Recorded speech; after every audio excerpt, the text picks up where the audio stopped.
It's rare for a football player who's a lineman, especially an offensive lineman, to receive an awful lot of accolades.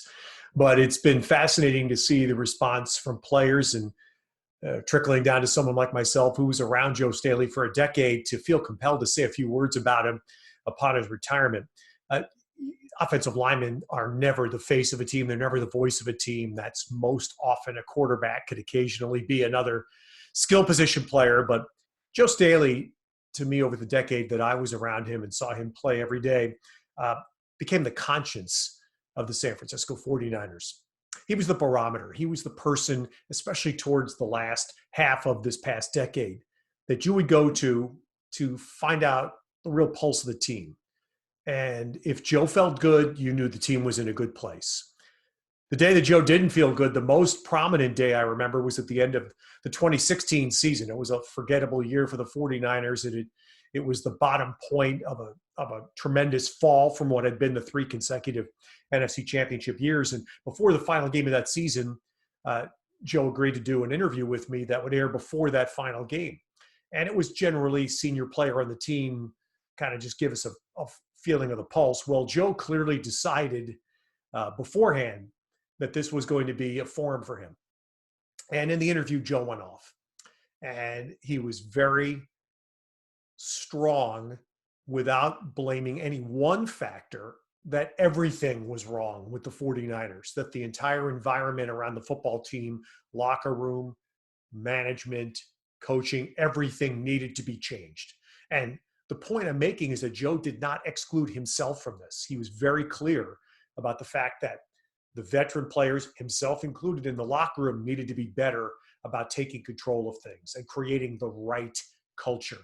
And I still have that interview, in fact, on my phone. And I remember it so vividly because that's what impressed me was that Joe pointed fingers not at one place, which most players would do, but at everybody, including himself. And in fact, about a month after that interview aired was when the hirings of Kyle Shanahan and John Lynch took place, and things clearly changed, not immediately in the one-loss record, but absolutely in the culture of the 49ers. Things changed almost immediately.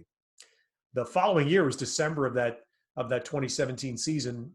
Happened to be at a charity fundraiser in San Francisco in December, just before Christmas, and Joe happened to be there with his wife. And we bumped into him and had a casual conversation. Well, remember this moment. This was when Jimmy Garoppolo had just taken over and was embarking on what became a 5-game win streak. And just in the course of the conversation, I referenced to Joe, I said, this is the best I felt about the 49ers quarterback spot since Alex Smith in 2011 and 2012. And Joe looked and he goes, I think this guy has a chance to be better than Alex. And that was a pretty strong statement because Garoppolo had already won a couple of games, but the way he carried himself, the excitement he generated, we all remember how crazy the fan base went those last 5 weeks.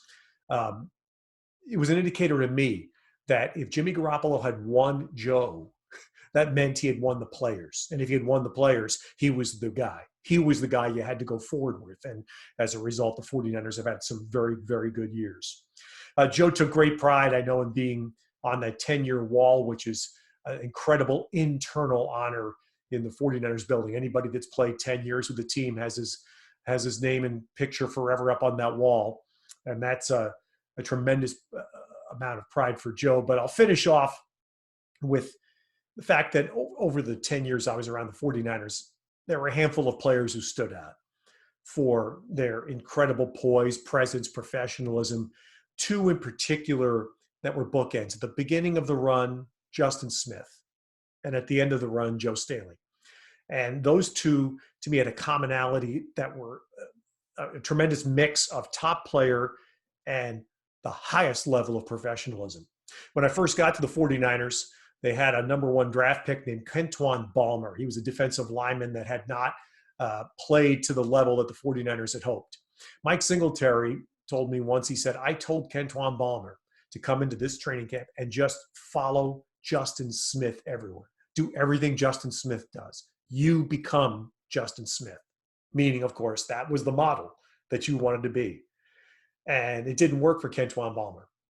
But it was an incredible amount of praise for Justin Smith. When the 49ers made a decision to draft Mike McGlinchey in the first round of the 2018 draft, what happened? They told Mike McGlinchey, you go follow Joe Staley. And Joe Staley, to his credit, just as Justin Smith had done previously, Joe took Mike McGlinchey under his wing. I mean, they became complete wingmen, karaoke buddies, the whole thing that many of you know the stories about.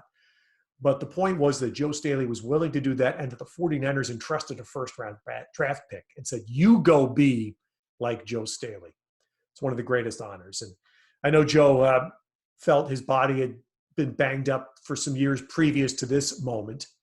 And I think, like so many, I'm so happy that he stuck around and hung and persevered long enough to go out having a chance to play in a second Super Bowl. But for what I'll always remember Joe Staley about is that connection. Justin Smith, Joe Staley, two, without question, 49er Hall of Famers.